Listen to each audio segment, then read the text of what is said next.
Hello friend, good morning. Chapter 1 class 10 का हमने पढ़ा था बहादुर। उस कहानी को समझते हैं। आइए समझें।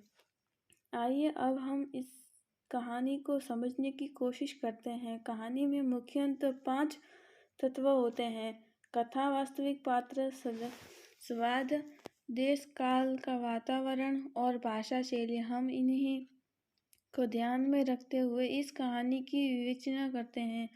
कथावास्तव में मुख्य या कहानी के विषय क्षेत्र की बात की जाती है। समय समय पर उपस्थित होने वाले पात्रों को समझने का काम पात्र पर चरित्रण को अंतर्गत किया जाता है। कहानी में पात्र केवल उपस्थिति ही नहीं होते, वे अपना व्यक्तिगत साथ लेकर जाते हैं।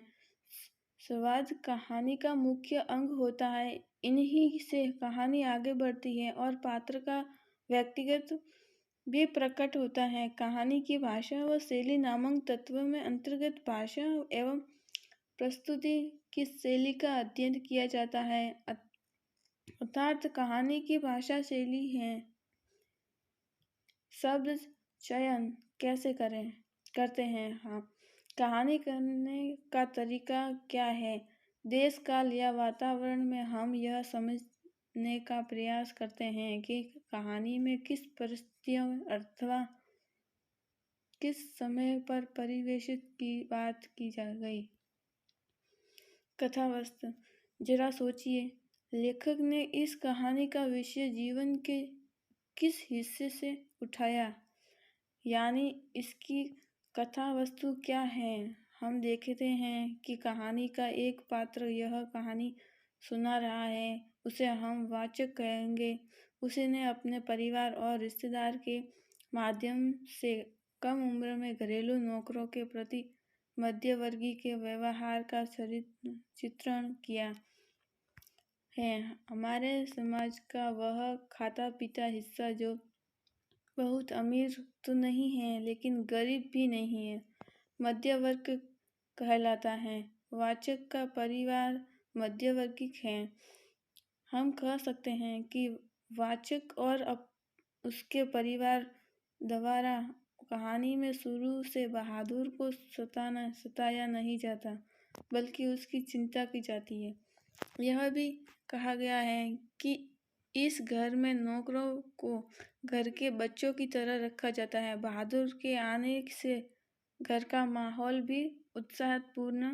बहादुर की चिंता करने का एक और कारण है, यह है कि दूसरे के सामने अपने को बड़ा चढ़ाकर दिखाना।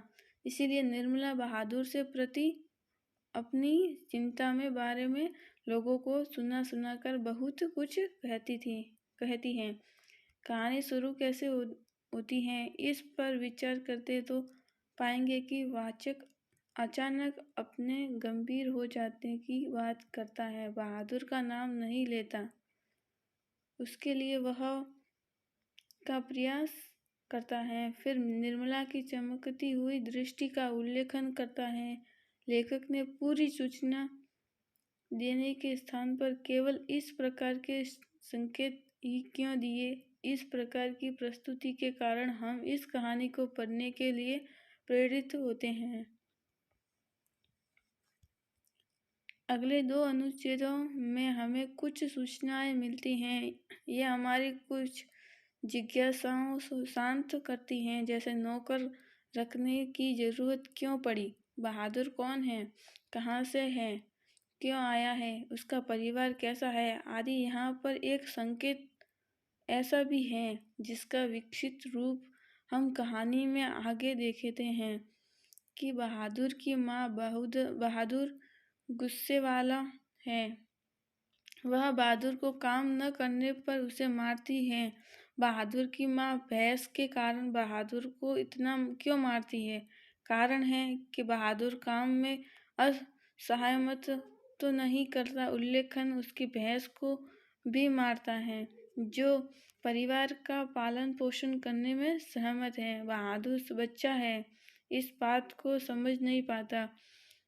उससे अगला है कि माँ को उससे ज़्यादा भैंस प्यारी है, उससे माँ का मारना बहुत बुरा लगता है और वह घर से भाग जाता है। कहानी में ऐसी स्थिति आगे भी आती हैं। छोटी छोटी गलतियों पर किशोर उसे मारता है। वाचक झूठे रिश्तेदार को कारण बहादुर की पिटाई करता है। तीनों स्थितियों में बहादुर पिटाई होने के कारण बहुत दुखी होता है। इस कहानी की 3 घटनाओं से आप भी बहुत दुखी हुए होंगे। इस तीनों का बंधन बहादुर के पीटने से है। कहानी में वाचक के बेटे किशोर के उल्लेखन के बाद परिवर्तन तेजी से होने लगता है। उससे पहले सब कुछ ठीक ठाक दिखाई देता है। वाचक के घर से बहादुर को सबसे पहले किशोर पीटता है। दूसरी घटना वह है जब निर्मला बहादुर से लिए रोटियां बनाना बंद कर देती है। मोहल्ले की किसी महिला ने उसे समझा दिया कि अच्छा खाने नौकरों की आदत बिगड़ जाती है। यहाँ पर बहादुर द्वारा अपनी रोटियां सव्य न बनाने पर वह उसे मारती भी है। यदि हम एक और संकेत दे सकते हैं जो बहादुर के इस कथन में निहित है, मेरी माँ भी सारे घर की रोटियां बनाकर मुझे रोटियां सेकवाती थी। इसका अर्थ हुआ कि बहादुर की माँ उसको मारती भी थी और उससे भी रोटियां भी नहीं बनवाती थी। इसलिए वह घर से भाग। यदि स्थितियां वाचक के घर में भी बन रही हैं, लेकिन अभी बहादुर भागता नहीं है। वह प्रसन्न दिखने की कोशिश करता है, पर अब वह पहले वाला बहादुर नहीं रहा। उसके हर समय भय बता रहा है कि कहीं पिटाई न हो जाए। इस कारण वह अधिक गलतियां करने लगता। आइए अब हम तीसरी घटना देखते हैं जो इस कहानी के अंत को तय कर देती है। इस घटना में कुलवाचक बहादुर को पीटता है। क्यों पीटता है यह आप पढ़ ही चुके हैं। वाचक द्वारा पीटे जाने पर बहादुर पर बहुत गहरा प्रभाव पड़ता है। उसका चेहरा भय से काला पड़ जाता है, आंख में आंसू आ जाते हैं। बहादुर को पीटा तो किशोर और निर्मला ने भी है। पीटने पर वह पहले भी रोया है, लेकिन उस भय पहली बार लगा। आंखों में आंसू गिरने वाले वर्ण भी पहली बार हैं और उस पर चोरी का आरोप भी पहली बार ही लगाया है। बहादुर अंदर तक दुखी भी यही होता है। इससे पहले उस पर बात का संतोष था कि कम से कम घर का मालिक तो उसे नहीं मारता, लेकिन अब तो वह भी मारने लगा है बिना किसी गलती के, दूसरों के कहने पर। बहादुर के भागने के पीछे बहुत बड़ा कारण वाच्य द्वारा पीटा जाता है।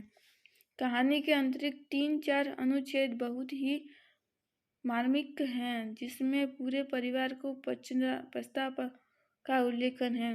निर्मला और किशोर को भी अपनी गलतियों का एहसास होता है, लेकिन उस एहसास में सबसे अधिक उससे भीतर का वह दुख दिखाई देता है कि बहादुर के चले जाने के बाद घर के सारे काम अब उन्हें ही करने पड़ेंगे। अगर उसके भाग जाने का दुख सचमुच किसी को है तो वह है वाचक।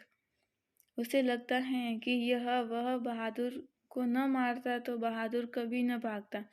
वह बहादुर को भागने पर उतना दुखी है जितना उससे भागने के कारण से दुखी है।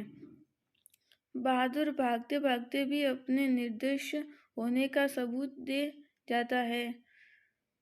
जब वह अपने घर से भागता था तो कम से कम 2 रुपये तो लेकर भागता था। यहाँ तो वह अपने तनख्वाह के पैसे और अपना सामान भी छोड़ गया।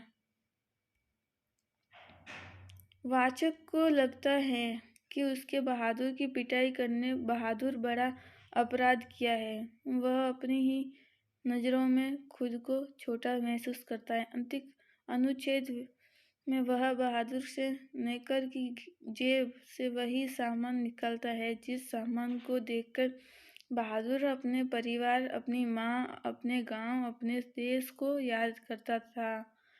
इस घटना से दो बातें स्पष्ट होती है। पहली तो यह कि बहादुर स्वाभिमानी हैं, वही बहादुर जिस पर चोरी का आरोप लगाया गया था। घर का सामान तो क्या, अपनी वे चीजें भी छोड़ जाता है जो उसे सेहत प्रिय है। दूसरी बात यह कि घर में काम करने वाला नौकर भी आदमी होता है, कोई वस्तु नहीं जिसका मन मर्जी इस्तेमाल करते रहें। उसके भी दिल होते हैं, वह भी अपने प्रति अच्छे बुरे व्यवहार को समझता है, सोचता है, महसूस करता है। वाचक इस घटना को मध्य में यह दिखाना चाहता है कि नौकर के प्रति बुरा व्यवहार और दृढ़ता किया तरह तंत्र पछतावे का कारण बनता है। क्रियाकलाप। माँ दयान पीटने जाने पर बहादुर घर से भाग जाता है। बहादुर की जगह आप होते तो निम्नलिखित में से कौन सा विकल्प चुनते? चुने गए विकल्पों में पक्ष में अपने तर्क भी लिखिए। इसमें आप अपने नोटबुक में खुद लिख सकते हैं आपके मन से। भागकर अपने किसी रिश्तेदार के यहाँ चले जाते या घर की परिस्थितियाँ समझकर माँ की सहायता करते। विकल्प देता है। इन दोनों में से एक क्वेश्चन आप चुन सकते हैं। पात्र और चरित्र चित्रण। आइए अब इस कहानी के मुख्य पात्रों को कार्य के आधार पर उसे व्यक्तिगत की विशेषताओं को समझने का प्रयास करते हैं। देखते हैं कि लेखक ने उसका चरित्रण किस प्रकार किया है। कहानी का मुख्य पात्र बहादुर है, इसीलिए कहानी का निषेध बहादुर रखा गया है। वह 12-13 साल का है, छोटे कद का, मोटा गोल मटोल है, रंग गोरा है, चेहरा चपटा है। आपने नेपाल के लोगों या पहाड़ी क्षेत्र में रहने वाले को देखा ही होगा, वैसे ही बहादुर। उसकी आंखें छोटी छोटी हैं, जिससे वह जल्दी जल्दी झपकाता रहता है। उसे सफ़ेद नेकन आदि बाँ की सफ़ेद कमीज और भूरे रंग के जूते पहन रखे हैं, गले में रुमाल बांध रखा है। यह वर्ण शब्दों में माध्यम से एक चित्र उत्सित करता है। बहादुर की आकृति हमारे सामने स्पष्ट हो जाती है, जैसे हम उससे देख कर रहे हैं। अब उस विशेषताओं को देखें जिसका कारण बहादुर हमें अच्छा लगता है।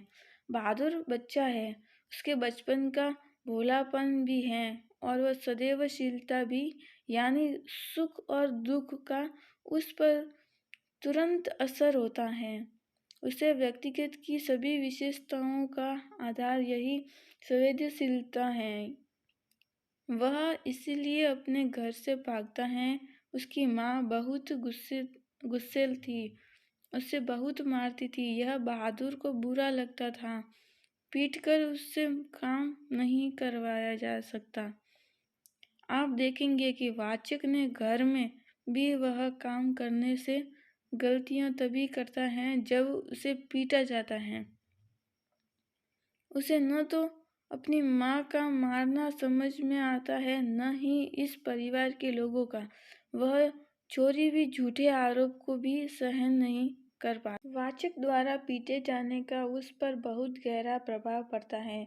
इसके विपरीत जब बहादुर को थोड़ा सा भी प्यार मिलता है तो वह बहुत काम करता है।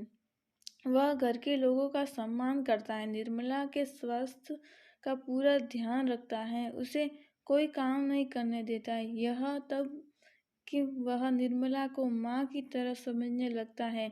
बहादुर ईमानदार है, वाचक के यहाँ पर पूरी ईमानदारी से काम करता है। रिश्तेदार जब उस पर चोरी का आरोप लगाते हैं तो वाचक कहता है, अरे नहीं, वह ऐसा नहीं है। अब कभी उससे 2-4 आने इधर उधर पड़े होते देखे तो उठाकर निर्मला को हाथ में दे दिए। जब वह वाचक के घर से भागता है तो कुछ भी लेकर नहीं जाता, यहाँ तक कि अपने कपड़े, जूते, खिलौने का सामान तख्वा तक छोड़ जाता है। बहादुर मेहनती और हंसमुख लड़का है। उसके आने के बाद वाचक के घर के लोगों को बहुत आराम मिलता है। अब कोई एक तिनका तक इधर से उठाकर उधर नहीं रखता। बहादुर घर के सारे काम करता है, घर की सफाई, कमरों में पोछा, अंगीठे जलाना, चाय बनाना, कपड़े धोना, बर्तन साफ करना। इतना काम करने के बाद भी खाना बनाने की जिद करता है। बच्चा होते हुए भी रात को सबसे सोने से बाद सोता है और सुबह सबसे पहले उठ जाता है। फिर भी वह हमेशा खुश रहता है, हंसता रहता है। उसे छेड़ कर सब हंसते हैं, लेकिन वह किसी की बात का बुरा नहीं मानता, उसे प्रसन्न रखता है। आपने बहुत से गुस्तख और फुर्तीले बच्चों को देखा होगा, बहादुर वैसा ही है। उसके बारे में एक जगह उल्लेखन किया गया है कि वह फिरकी की तरह नाचता रहता, यानी काम के लिए घर में इधर से उधर दौड़ता रहता था। वह अपने गांव में पेड़ों पर चढ़कर चिड़िया के घोंसले को हाथ डालकर उसके बच्चों को पकड़ता था और फल तोड़कर खाता था। यहाँ वाचक के घर में भी तूर तोड़ने के लिए तुरंत पेड़ पर चढ़ गया। बहादुर स्वाभिमानी है। किशोर द्वारा पीटने को तो वह सहन कर लेता है, लेकिन सुअर का बच्चा कहने का काम करने से मना कर देता है। कोई अपने पिता को गाली दे, यह उससे सहन नहीं होता। उसके स्वाभिमान का पता हमें तब भी लग जाता है जब निर्मला केवल उसकी रोटियां बनाने पर बंद कर देती है। अपनी रोटियां खुद न बनाने के कारण उसे निर्मला से मार भी खानी पड़ती है, लेकिन वह इस भेदभाव को सहन नहीं कर पाता और बिना भोजन किए सो जाता है। उसके स्वाभिमान का संकेत तब भी मिलता है जब वाचक उसे चोरी के आरोप में कारण मारता है। वाचक के अलावा सब उसे मारते हैं, पर वह घर से नहीं भागता, क्योंकि उसे विश्वास है कि वाचक उसे चाहता है। लेकिन जब उसका यह विश्वास टूटता है तो वह भाग जाता है। बहादुर के परिवार के प्रति कर्तव्य बोध भी है। घर से वह भाग गया है, लेकिन उसने घर से अपने संबंध तोड़े नहीं हैं। वह अपनी तनख्वाह से पैसे माँ के पास भेजने के लिए कहता है। कारण पूछने पर जवाब देता है कि माता पिता का कर्ज तो जन्म भर भरा जाता है।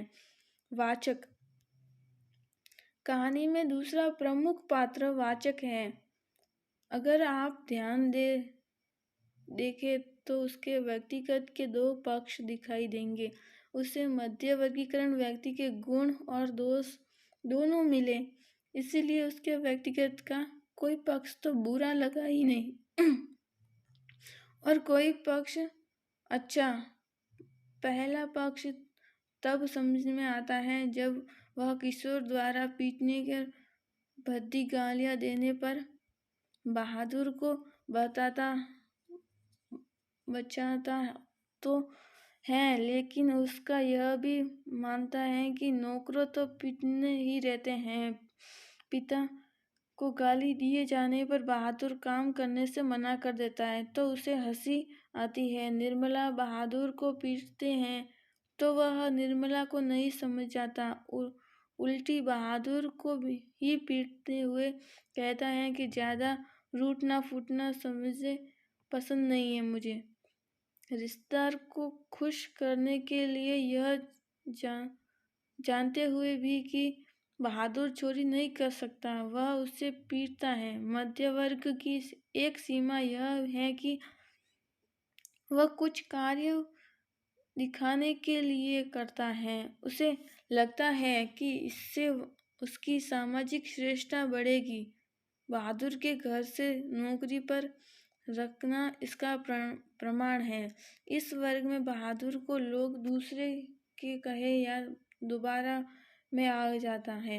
निर्मला और वाचक भी ऐसे ही पात्र हैं। निर्मला पड़ोसी की छतरी के कहने पर बहादुर के लिए रोटियां बनाना छोड़ देती है और वाचक रिश्तेदारों के कहने पर बहादुर पर चोरी का शक करता है, उससे मारता है। वाचक के व्यक्तिगत का एक रूप और भी है, उसका पछतावा। बहादुर महत्वपूर्ण है, यह पूरी कहानी ही उसे पछतावे पर लिखी गई है।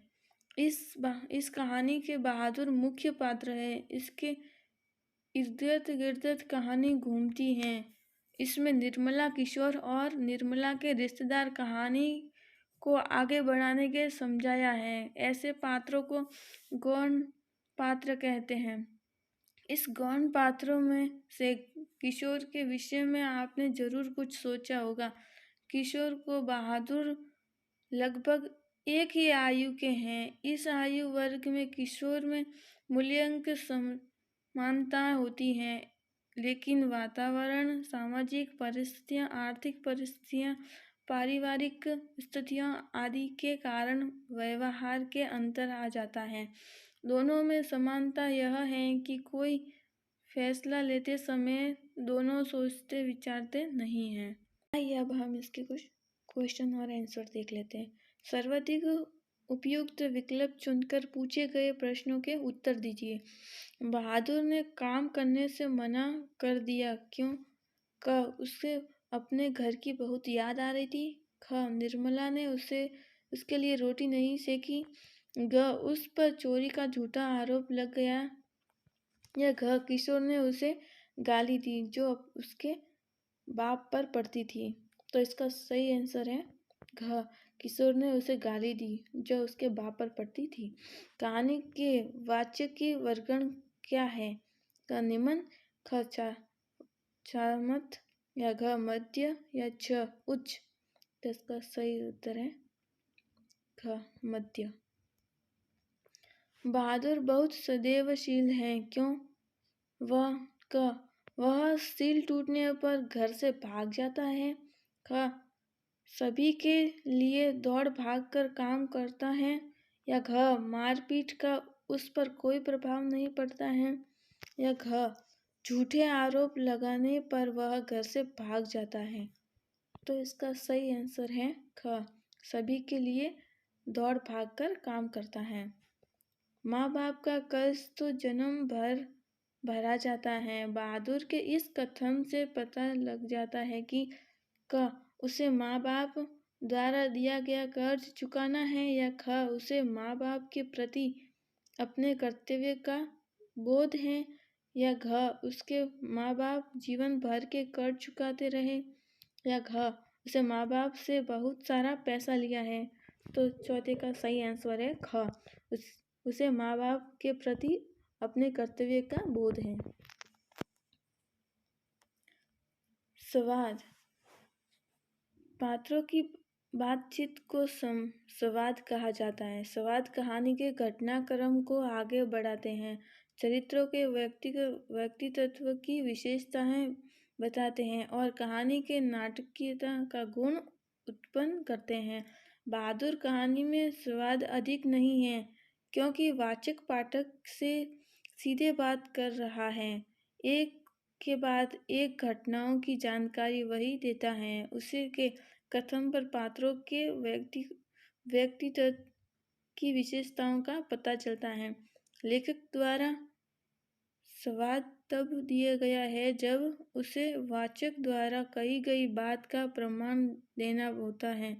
जैसे बहादुर के व्यक्तिगत की विशेषता का पता निर्मला के इस कथन में लगता है।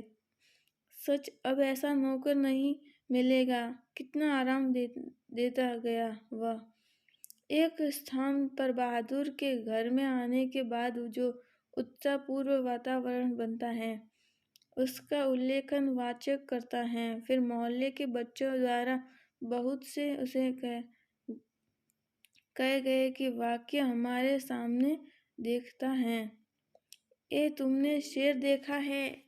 ऐसे छोटे स्वाद बहादुर के प्रति बच्चों के उत्साह को तो बनाता ही है, साथ ही इस और भी संकेत करता है कि मध्य वर्गीय परिवारों में बच्चों को शुरू से ही यह सिखाया जाता है कि नौकरों से किस तरह बात की जाती है। आपने कहानी पढ़ते समय ध्यान दिया होगा कि किशोर का बहादुर के प्रति कैसा व्यवहार है। किशोर के एक स्वाद के भी इसका पता चल जाता है कि अब एक काम भी छूट गया तो मारते मारते हुलिया टाइट कर दूंगा। साला काम चोर करता क्यों है तू? बैठा ही तो रहता है।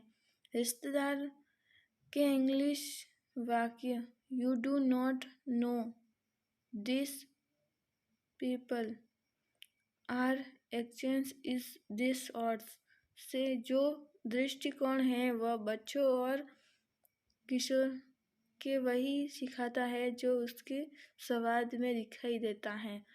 कभी कभी वाचक दूसरों के स्वादों को अपने शब्दों में कहता है, जैसे निर्मला नौकर न रखे जाए से दुखी है। वह जो कहती है कि उसे वाचक इस प्रकार व्यक्तिगत करता है कि उसकी तरह अभावित और दुखिया छत्री और भी कोई इस दुनिया में होगी। वे लोग दूसरे होते हैं जिसे भाग्य में नौकर का सुख होता है। यह बात निर्मला ने कहने गई या सोची गई, लेकिन वाचक इसे अपने शब्दों में कहकर निर्मला पर व्यक्तिगत करता है।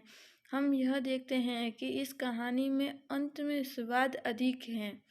यह कहानी का चरण बिंदु है, इसीलिए नाटकीयता की सबसे अधिक जरूरत यही पर है। निर्मला के रिश्तेदार, उसके पत्नी और वाचक के स्वादों में यह विशेषता मिलती हैं।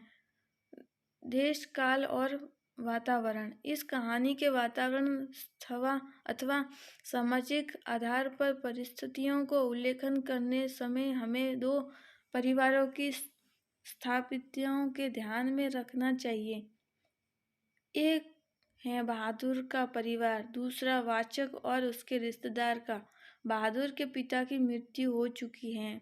उसे माँ पूरे समय उस पूरे परिवार का पालन पोषण करती है। कहानी में इस तरह के बहादुर के घर का वर्णन है, उससे हम अनुमान लगा सकते हैं कि वह निम्न वर्ग का है, यानी गरीब। इसलिए बहादुर की माँ को बहादुर के खेलने कूदने पर गुस्सा आ गया। बहादुर भागकर जिस परिवार में पहुंचता है वह एक मध्यवर्गीय परिवार है। ऐसे वातावरण में नौकरों के प्रति आमतौर पर लोगों का व्यवहार अच्छा नहीं होता। अगर नौकर कम उम्र का है तब तो उसे और ज़्यादा दुख सहना पड़ता है। मध्य वर्ग में लोगों के सुविधाओं को प्राप्त करने की होड़ लगी रहती है। इसके लिए नौकर टीवी, फ्रिज, कार आदि की तरह एक सुविधा है। ये चीज़ें घर में नहीं आती है तो बड़ा खुशी का माहौल रहता है। धीरे धीरे बात सामान्य हो जाती है। बहादुर के प्रति ऐसा ही व्यवहार होता है। बहादुर वाचक के परिवार के लिए घमंड और दिखावे का माध्यम है। बहादुर बहुत काम करता है, पोछा लगाता है, सफाई करता है, बर्तन मांजता है, कपड़े धोता है। उसकी मेहनत से परिवार के लोग को आराम मिलता है। फिर भी निर्मला उसके लिए रोटियां बनाना बंद कर देती है। कारण यह है कि मोहल्ले की किसी औरत ने निर्मला को समझा दिया है कि महीन खाने से इस लोगों की आदत बिगड़ जाती है। इस लोगों की यानी नौकरों की। यह वाक्य निम्न वर्ग हैं प्रति मध्य वर्ग हैं, मानसिकता की दृष्टि है। इसी तरह बहादुर की पीटे जाने पर वाचक सोचता है कि कोई बात नहीं, नौकर तो पीटते रहते हैं। यह भी एक और संकेत कहलाता है कि मध्य वर्ग में लोग नौकरों को जानवरों की तरह समझते हैं। निर्मला के रिश्तेदार द्वारा कहे गए इंग्लिश वाक्य में भी मध्य है। निम्न वर्ग में बीच के अंतर को देख सकते हैं। इस वाक्य से यह भी पता चलता है कि मध्य वर्ग का व्यक्तिगत कितना दिखावा करता है। इस कहानी के पढ़ने समय हमारा ध्यान बाल श्रम जैसी कुरीति की तरफ भी जाता चाहिए, जिसके कारण बहुत से शिक्षार्थियों को शिक्षा नहीं मिल पाती है। यह आज हमारे लिए चिंता का विषय है, इसीलिए मजबूरी के शिकार बहादुर जैसे किशोरों को ध्यान में रखकर हमारे देश में बाल श्रम कानून बनाया गया है। मानवाधिकारी आयोग के बच्चों की तरह ध्यान दे रहा है और उससे पढ़ना लिखने के अधिक के पक्ष में मांग उठाता है। बहादुर का मजदूरी के खतरनाक काम करने वाले और उससे प्रति हिस्सा रहने वाले के लिए दंड का भी प्रावधान है। आज बाल श्रम एक अपराध है। क्रियात्मक 1.2 जब दिल्ली में बम विस्फोट हुआ तो एक गुब्बारे बेचने वाला लड़के ने पुलिस को जीवित बम की सूचना देकर न जाने कितने लोगों की जान बचाई। आपकी दृष्टि से फुटपाथ पर काम करने वाले किशोर को क्या क्या जिम्मेदारी निभानी है या निभा सकते हैं, यहाँ लिखिए। आप अपने नोटबुक में लिख सकते हैं इस क्वेश्चन को अपने मन से। भाषा शैली। आइए अब कहानी की भाषा की विशेषताओं का उल्लेखन करते हैं। कहानी को पढ़ते हुए कहीं भी यह नहीं लगता कि उसकी भाषा कठिन या बनावटी है। हम कहानी को पढ़ते चलते हैं। इस कहानी की भाषा पात्रों के व्यक्तित्व और उसके भावों के अनुकूल है। सभी पात्रों का बोलने का ढंग अलग अलग है। इस ढंग से हमें इसकी विशेषताओं का पता चलता है। बहादुर तकलीफ बढ़ जाती है और स्थानीय पर तकलीफ बढ़ जाती वह मारता क्यों था, किस स्थान पर वह मारता क्यों था। कहता है वह नेपाल का रहने वाला है, इसलिए वैसी हिंदी नहीं बोल सकता जैसी हिंदी क्षेत्र के लोग बोल सकते हैं। निर्मला की भाषा घरेलू मध्यवर्ग की महिला वाली है। जैसे बहादुर आकर नाश्ता क्यों नहीं कर लेता। मैं दूसरी औरतों की तरह नहीं हूँ जो नौकर चाकर तो तकलीफ होती है। मैं तो नौकर चाकर को अपने बच्चे की तरह रखती हूँ। किशोर की भाषा देखिए। देख बे, मेरा काम सबसे पहले होना चाहिए। अगर एक काम भी छूटा तो मारते मारते हुलिया टाइट कर दूंगा। ऐसी भाषा का प्रयोग न वाचक कर सकता है न निर्मला। निर्मला के रिश्तेदार का व्यक्तित्व का पता अंग्रेजी में यह एक वाचक से लगता है। You do not know this people. What expert is this words? यदि यही वाक्य हिंदी में कहा तो इसके मध्यवर्ती का वह घमंड और औरतों के प्रति घृणा न होती तो इंग्लिश में होने पर है। अब हम किसी के दोषों पर चोट करते हैं तो हमारी भाषा में वचन आ जाती हैं। इस कहानी की भाषा में व्यंग्यात्मक है। भाषा प्रयोग। हमारे बोलचाल की भाषा की यह विशेषता होती है कि उसे तत्सम, तत्सभव, क्षेत्रीय और अनेक भाषाओं के शब्द चले जाते हैं। उसमें हम मुहावरे का भी उपयोग करते हैं। इस कहानी में ये कभी बात मिली ही है। जैसे स्रोत के आधार पर शब्द की 4 भेद हैं: तत्वसम, तदभय, वेश्यन और आगत। जो शब्द संस्कृत भाषा में जयो के तयो लिए जाते हैं वे तत्वशब्द शब्द कहलाते हैं, जैसे कि गंभीर, आदित्य स्वभाव, संतुष्टि, प्रलुब्ध, उत्साहपूर्ण वातावरण, निश्चित, काल्पनिक, अनुमान आदि। संस्कृत भाषा के वे शब्द जिसका हिंदी भाषा में आकार स्वरूप बदल जाता है तद्भव शब्द कहलाता है, जैसे आँख, पुराना, भाई बहन, खेल कर, आंसू आदि। ये क्रमन प्राप्ति, भ्रात, भगिने, क्षेत्र, ग्रहण, श्रण या परिवर्तित रूप वे शब्द जो लोक से उत्पन्न और प्रस्तुत होते हैं देशंत कहलाते हैं, जैसे मलकाना, जून, छटकाई, खटना, सरू, पुलई, बस, खट, तीता आदि। वे शब्द जो अन्य भाषाओं में उर्दू, अंग्रेजी आदि से आए होते हैं आगत शब्द कहलाते हैं, जैसे कि हिदायत, फरमाइश, फिक्र, तकलीफें, गोया, तनख्वाह, शाह, शौकत, बरखत, अफसोस, गुरदश, टाइट, इस स्टेशन, साइकिल आदि।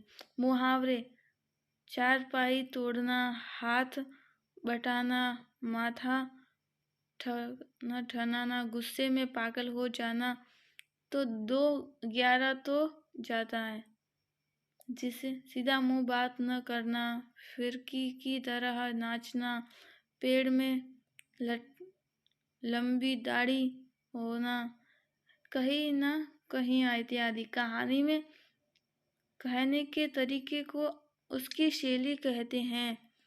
हमने देखा है कि कहानी वाचक के जीवन का एक अनुभव है, घटना घट चुकी है, बहादुर वाचक के परिवार के आकर रहा और अब जा चुका है। अब कोई व्यक्ति अपने जीवन की घटनाओं को सव्य उल्लेखन कर रहा होगा तो वह आत्मकथा कहलाता है। इस कहानी में वाचक अपने जीवन की घटना सुना रहा है, वाचक याद करते हुए उसका किस पाठ को सुना रहा है, इसीलिए इस कहानी के आत्मकथा आत्मंक शैली मिलती हैं। किसी व्यक्ति को याद करते हुए शब्द के माध्यम से उसे व्यक्तिगत का एक चित्र हमारे सामने उपस्थित कर दे। रेखा चित्र हैं। इस कहानी के रेखा चित्र शैली को भी देखा जा सकता है, क्योंकि बहादुर के रूप, रंग, आकार और उसके व्यवहार के कुछ विशेषता बिंदुओं को बताया लेखक ने उसे व्यक्तिगत को भरा है। उद्देश्य, आप यह तो समझ ही गए कि इस कहानी का उद्देश्य क्या है, अर्थात लेखक कहना क्या चाहता है। इस कहानी में हमें बहादुर के व्यक्तिगत ने अपने अधिक प्रभावी किया। उसके बाद किसने प्रभावित किया? क्या वाचक ने ही नहीं? वही तो आपको बहादुर के बारे में बता रहा है। उसका पछतापन का पछतावा उसकी सारी कमियों को दूर कर देता है। वाचक का यह पछतावा आरंभ में अंत तक चलता है। वह हमें यह अनुभव कराता है कि मध्यवर्गीय परिवारों का मासूम नौकरों के प्रति किया जाने वाला व्यवहार बहुत क्रूर होता है। हमें यह क्रूरता बुरी लगती है। हम बहादुर पर हुए अत्याचार का बुरा लगना, यही तो कहानी का उद्देश्य है। इस कहानी में वाचक का पछतावा बहुत ही महत्वपूर्ण है। यह हमें इस बात के लिए तैयार करता है कि हम समाज के रहने वाले नौकरों को प्रति समानुपाती देखें, उन्हें अपने जैसा मनुष्य समझे, उस पर अत्याचार न होने दें। हमारे उसके प्रति समानुपाती पूर्ति व्यवहार उससे जीवन की दिशा बदल सकती है और समाज भी अनेक समस्याओं के बच सकता है। यहाँ हमें सहानुभूति नहीं बल्कि समानुभूति शब्द का प्रयोग किया है। आइए इस दोनों शब्दों के अर्थ को समझें। सहानुभूति किसी को दुखी देखकर सभ्य दुखी होना हमदर्द कहलाता है। समानुभूति, जब दूसरों का दुख अपना दुख बन जाए, दूसरों की अपने जैसी लगे, अपने परायों का भेद समानता हो जाए, दूसरों की अनुपस्थिति के लिए होने की स्थिति, कई स्थितियों में हम स्पष्ट का समाप्ति करने का प्रयास कर लेते हैं। आइए हम इसके क्वेश्चन और आंसर देख लेते हैं। नीचे दिए गई वाक्यों में से सही को आगे राइट और गलत के आगे रॉन्ग का निशान लगाइए। संवाद कहानी का घटन क्रम को आगे बढ़ाता है लेकिन पात्रों की विशेषता नहीं बनाता। रॉन्ग। वाचक द्वारा पाठक के सीधे बातचीत के लिए जाने के कारण बहादुर कहानी के सदैव शीलता है। राइट। सामाजिक, आर्थिक, पारिवारिक स्थितियों पर वातावरण के कारण व्यक्ति के व्यवहार का प्रभाव पड़ता है। राइट। महत्व की केवल रहन सहन और खान पान ही दिखावा नहीं करता, भाषा के तत्व पर भी करता है। राइट है। सार्वजनिक उल्लेखन विकल्प चुनकर पूछे गए प्रश्नों के उत्तर दीजिए। बहादुर कहानी के अंत में क्या अभिनय नहीं होता?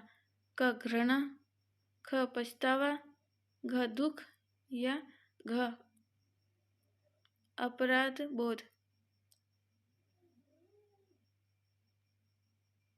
दुख। घ राइट है। निम्नलिखित शब्द समूहों में से शब्द समूह को चुनिए। क तक्षत निश्चित वातावरण अनुमान या घ आगत सुषिन हिम तकलीफें या द तत्भय आंखों में खेत बसखट या घ देशन तीता पुतली या खटक? तो इसका सही आंसर है घ।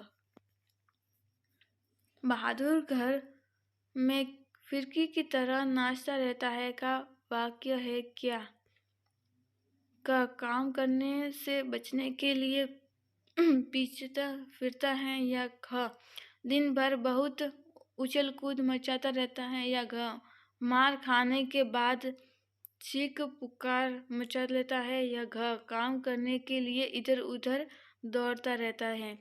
तो चौथे का सही आंसर है घ, काम करने के लिए इधर से उधर दौड़ता रहता था।